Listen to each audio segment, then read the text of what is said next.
Si ton passé a été marqué par la peur, l'abandon, la trahison ou l'instabilité, il est probable que tu sois confronté à l'attachement désorganisé. Ce type d'attachement combine anxiété et évitement. Tu veux l'amour et la sécurité, mais tu as peur d'y accéder. Tu t'approches des autres, puis tu fuis, pris par la peur. Beaucoup pensent qu'un passé traumatique détermine leur avenir, mais le stoïcisme nous enseigne le contraire. Ce n'est pas ce qui t'est arrivé qui compte, mais comment tu choisis d'y répondre aujourd'hui. Dans cette vidéo, tu vas découvrir pourquoi l'attachement désorganisé te pousse à des réactions conflictuelles dans les relations et dans la vie. Comment comprendre les mécanismes de ton passé pour reprendre le contrôle de ton esprit. Des outils stoïciens précis pour transformer la douleur et l'instabilité en force, résilience et stabilité intérieure. Prépare-toi à apprendre à rester debout, même si ton passé t'a détruit, et à construire une vie où ta valeur et ta paix ne dépendent de personne d'autre que toi. Partie 1. Comprendre l'attachement désorganisé. L'attachement désorganisé est souvent le résultat d'expériences traumatiques durant l'enfance. Négligence, abus émotionnels, rejet, instabilité familiale ou contradiction entre affection et peur. L'individu grandit avec une ambivalence profonde. Il veut se rapprocher, mais il craint ce rapprochement. Il veut la sécurité, mais il s'attend à la trahison. Cette ambivalence crée un cycle de confusion émotionnelle. Dans les relations, tu peux te retrouver à t'éloigner brusquement de quelqu'un que tu aimes par peur de souffrir. Chercher intensément de l'affection, puis te sentir coupable ou étouffé par ce désir. Osciller entre confiance et méfiance, amour et rejet, proximité et distance. Pour faciliter ta compréhension, voici une anecdote concrète. Imagine Claire, dont l'enfance a été marquée par des parents imprévisibles. En amour, elle se rapproche intensément de son partenaire, mais dès qu'il lui montre un signe d'attachement, elle ressent une panique soudaine et se retire. Cette oscillation engendre frustration, incompréhension et solitude, malgré son désir sincère d'intimité. L'attachement désorganisé ne se limite pas aux relations amoureuses. Il peut impacter les amitiés, la vie professionnelle et même la perception de soi, créant un sentiment latent d'instabilité et de doute permanent. Partie 2. L'impact du passé sur le présent. Ton passé, même difficile, n'est pas un jugement sur qui tu es. Cependant, il façonne souvent des réflexes émotionnels automatiques. Peur de l'abandon, suspicion, hypersensibilité aux signes de rejet. Les souvenirs traumatiques activent des réponses émotionnelles disproportionnées dans le présent. Les relations deviennent un miroir de ton passé, où tu reproduis inconsciemment les mêmes schémas.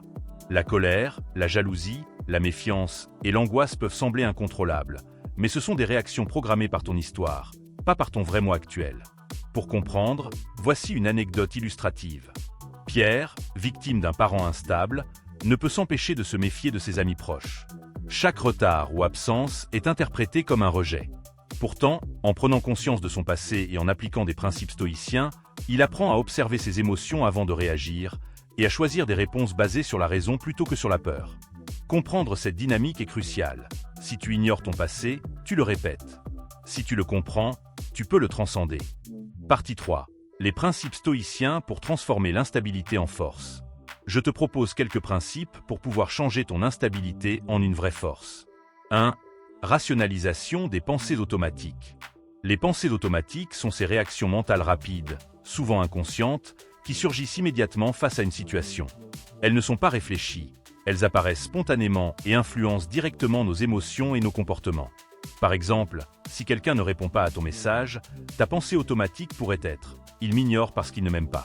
Cette interprétation immédiate, si elle est négative, peut nourrir l'anxiété, la colère ou la tristesse. La rationalisation consiste à prendre du recul et à confronter ces pensées automatiques à la réalité, en les soumettant à une analyse objective. L'objectif est de remplacer les distorsions cognitives par des raisonnements plus équilibrés et constructifs. 2. Journaling et renforcement de la résilience.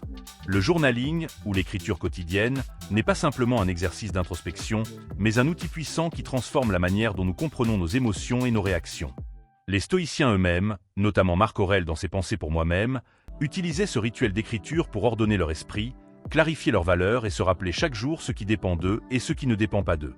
En mettant par écrit ses émotions, ses pensées automatiques et ses réactions impulsives, l'individu prend de la distance. Il ne s'identifie plus totalement à ce qu'il ressent, mais devient un observateur lucide de son propre monde intérieur. Pour une personne marquée par l'attachement anxieux ou désorganisé, le journaling devient une forme de dialogue intérieur structurant. Plutôt que de laisser ses émotions prendre le contrôle et dicter ses comportements, l'écriture agit comme un filet de sécurité qui capte les débordements affectifs. Par exemple, après une crise de jalousie ou une peur irrationnelle de l'abandon, écrire noir sur blanc. J'ai ressenti de l'angoisse quand il ne m'a pas répondu. Mon esprit a immédiatement imaginé qu'il ne m'aimait plus. Mais est-ce un fait objectif ou une projection de ma peur? Permet de désamorcer le piège des pensées automatiques. Ce processus développe progressivement une résilience émotionnelle. Pourquoi? Parce qu'à travers l'écriture, on construit une mémoire de ses propres victoires intérieures. Chaque page devient une preuve tangible que l'on est capable de se relever, de comprendre et de transformer ses blessures en sagesse. Au lieu d'oublier ses progrès et de replonger à chaque difficulté, on peut relire son journal et se rappeler « J'ai déjà traversé cette tempête et j'en suis sorti plus fort ». Les stoïciens insistaient sur l'importance de la constance. La discipline quotidienne crée un ancrage. Même si les émotions fluctuent, le simple fait de revenir chaque jour à l'écriture devient une ancre de stabilité. Cette pratique est un entraînement à la maîtrise de soi, car elle exige d'examiner ses pensées, de les mettre en perspective et de les aligner avec ses valeurs profondes. Avec le temps, le journaling agit comme une rééducation intérieure. Il transforme la réactivité en réflexion, l'impulsivité en discernement et la dépendance affective en autosuffisance. Il ne s'agit pas d'écrire pour écrire, mais d'écrire pour ordonner son âme, comme le disaient les stoïciens. C'est un acte de liberté. Au lieu de subir ses émotions, on choisit de les comprendre et de les transformer. Enfin, il faut voir le journaling comme une méditation active. Il relie la psychologie moderne, qui recommande l'écriture pour mieux gérer les traumatismes et les schémas d'attachement, à la sagesse antique, qui considérait l'écriture comme une arme spirituelle contre la confusion et les illusions. C'est en ce sens qu'il devient un pilier de la résilience. Un entraînement quotidien qui fortifie l'esprit, éclaire les zones d'ombre et libère progressivement de l'emprise des blessures passées. Partie 4. Transformer la douleur en force. Ton passé peut être une source de force, si tu changes la façon dont tu le regardes. Chaque difficulté que tu as traversée t'a rendu plus fort. Les blessures émotionnelles, lorsqu'elles sont comprises et intégrées, deviennent un moteur pour la sagesse et la maîtrise de soi. Voici un petit exercice avancé que je te propose. 1. Liste les événements passés qui t'ont marqué. 2. Pour chacun, écris une leçon stoïque. Ce que j'ai vécu ne me détruit pas, il m'enseigne à rester debout. 3. Relis cette liste chaque jour pour renforcer ton esprit et rappeler à ton cerveau que tu as déjà survécu à l'adversité. Ton passé ne définit pas ton avenir. Même si tu as été détruit, tu peux rester debout. Grâce au stoïcisme, tu peux transformer la peur, la confusion et l'instabilité en force, clarté et résilience. Commence dès aujourd'hui. Observe tes émotions, note tes pensées, pratique les exercices stoïciens et rappelle-toi. Ce qui ne dépend pas de moi ne doit pas troubler mon âme. Si cette vidéo t'a inspiré, commente ton expérience, partage-la avec quelqu'un qui pourrait en bénéficier et abonne-toi pour continuer ton voyage vers la liberté intérieure, la force et la sérénité stoïque. Souviens-toi, la véritable puissance ne réside pas dans ce qui t'arrive, mais dans la manière dont tu choisis de te relever.